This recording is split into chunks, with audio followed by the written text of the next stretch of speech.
Hi everyone, and welcome to the Empowered NLP channel, the Empowered NLP broadcast.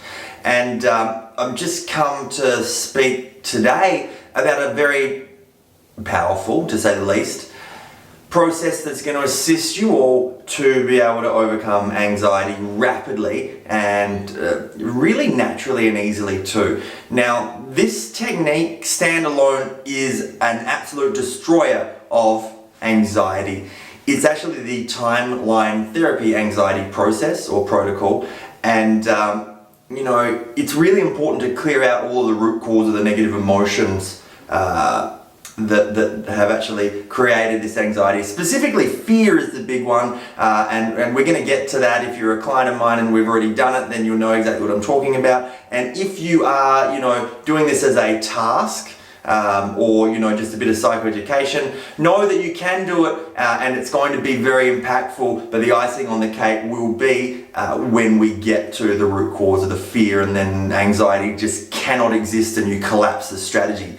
Now, there are a few things that I have to cover in order for you to get the most out of this.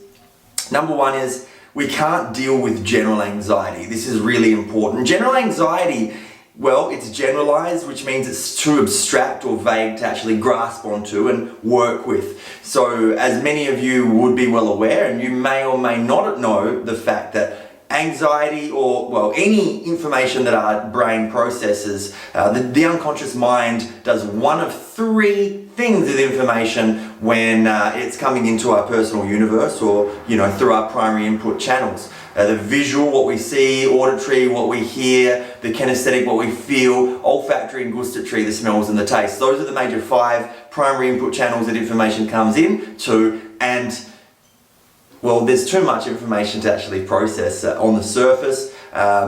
Millions and millions of bits of information coming in. So the unconscious mind does its best to delete, distort, and generalize, to process the information and give your conscious mind that very narrow bandwidth that the conscious mind has. That's 7 plus minus 2 chunks of information.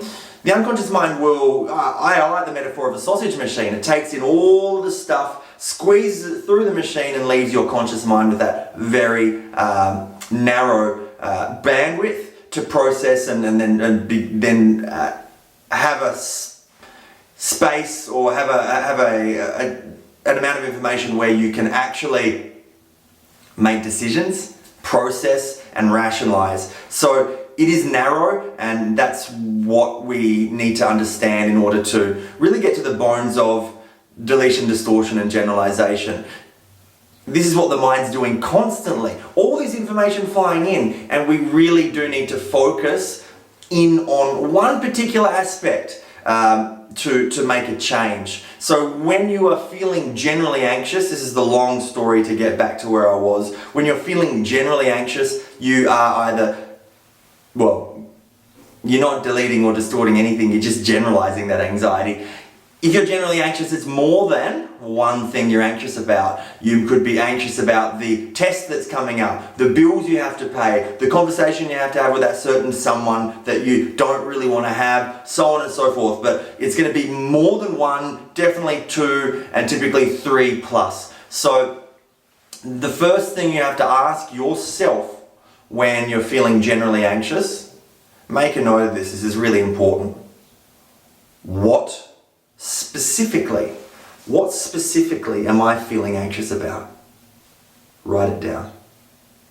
Okay, that's right, it's that conversation that I know I'm meant to be having with that person. Write it down. Okay, check again.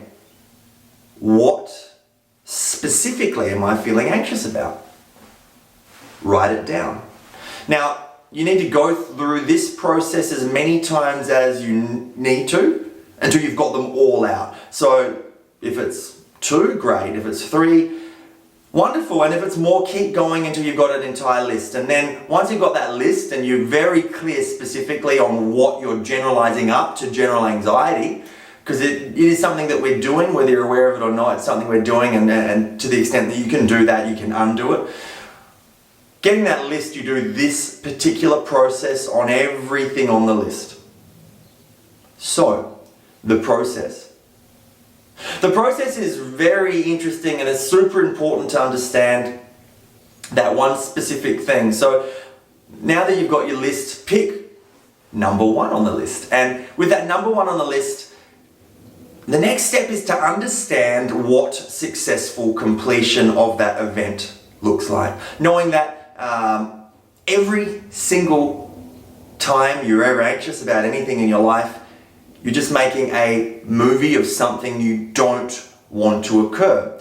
A movie of something you don't want to occur essentially means, well, you're making a negative movie of that, or an unsuccessful completion. So you're not completing it successfully in the mind, and the body is responding and reacting. The body-mind is giving you a warning signal that, hey, you're making a horrible movie, and here's some energy to deal with that if it's truthfully a problem, but if not, please stop it. The metaphor being your unconscious mind is like a child, and you've put a horror movie on for a child. That's not nice. So you wouldn't do that for your 5-year-old or 4-year-old, put a horror film on. I trust you wouldn't, and certainly it's not fair to do it to oneself. So ultimately all anxiety is making a negative movie, typically unconsciously, of something you don't want to occur.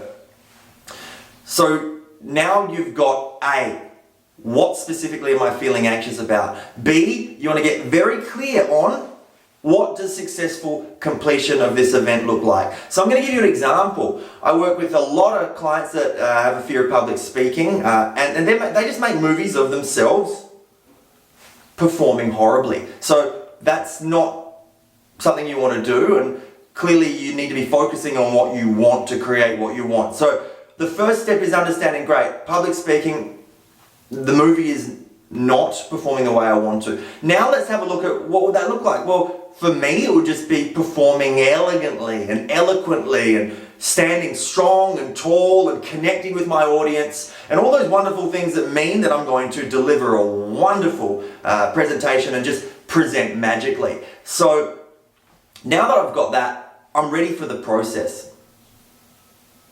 The actual process is very simple. Now in the show notes there's going to be dot points for this and a wonderfully coloured diagram that you can run through that's going to make a lot of sense. But you've got to understand what your timeline is, what it looks like.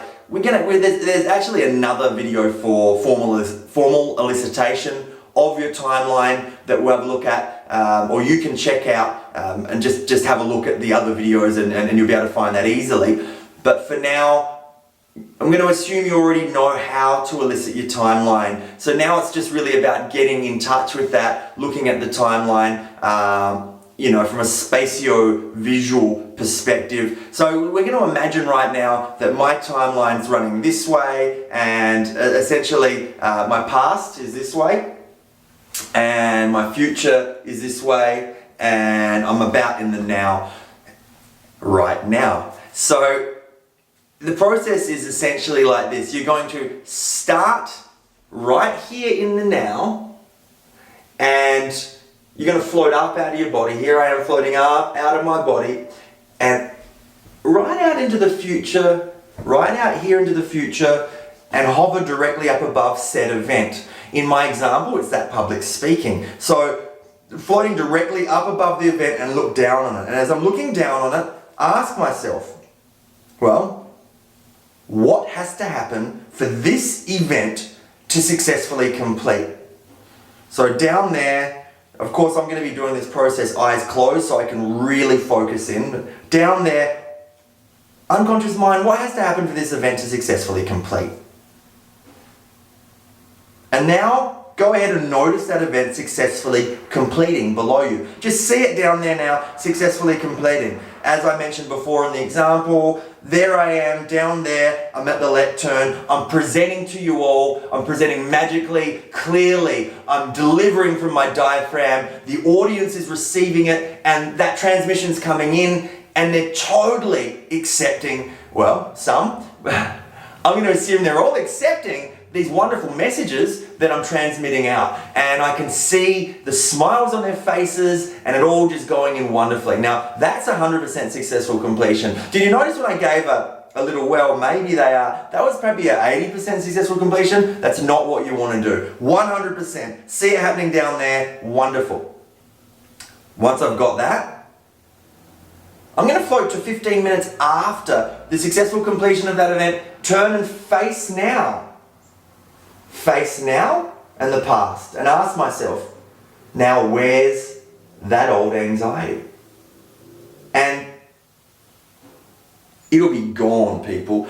It'll be gone unless one of two things happen. Because there's only two ways or two reasons why that anxiety would not be gone. So firstly, like I just gave the example, that perhaps what I created down here as I looked down on the event, it wasn't 100% success. So if I completed an 80% successful, the way I envisaged that event, if I actually created it to be an 80% successful completion, and then I turn and face now, then it's going to be an 80% reduction. It won't be 100%. And that makes sense. So I think what's really important to illustrate or to specify that would have been nice at the start, but it's totally cool that we put it in now, is that you want to actually get an SUD or a subjective unit of distress before. I really like this as a conscious hook. Now, you could do the process without the SUD, and when I say SUD, what I mean is rate that anxiety or that feeling out of 10. So here I am now at the start of the process before I begin. First, I've got that specific event, what I'm anxious about. Yep, that's the public speaking. Next, what does the successful completion of the event look like? Well, it looks like me performing and presenting magically. Great. Now, ask myself one more question. What am I feeling? What's the number that I give this anxiety? 0 being extremely, well, 1 being extremely mild, 0 it doesn't exist. So 1 being extremely mild, 10 being a 10 out of 10, just completely overwhelming, the worst anxiety you've ever felt. Now, unless it's a phobia, I'm going to assume it's not a 10. We're going to probably wind something back. You know, typically it could be anywhere from 2 to 7 or 8. But you need to decide on one number. Pick a number. If you're saying 7 or 8, just decide and go, okay, it's an 8.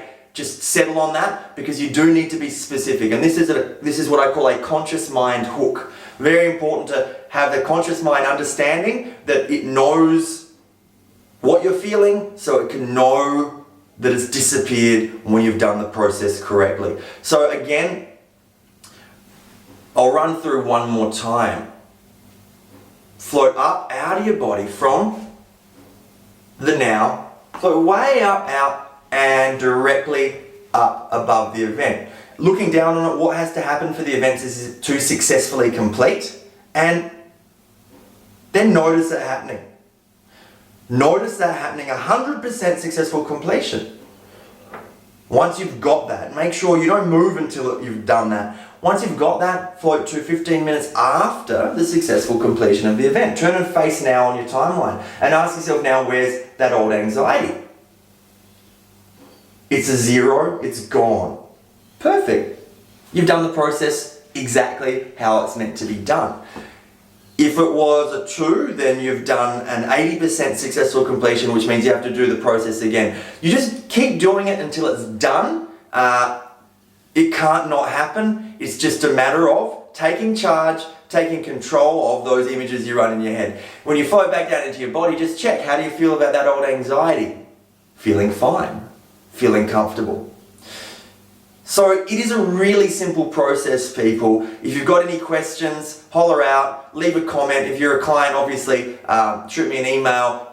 It will give me a buzz and we'll run through it. But ultimately, this is a piece of cake. You can get in charge of your brain, you can get in charge of your thoughts, you can get in charge of your state, and ultimately your reality. So this is Matthew Tweedy, your success coach, saying ciao for now and keep growing and evolving.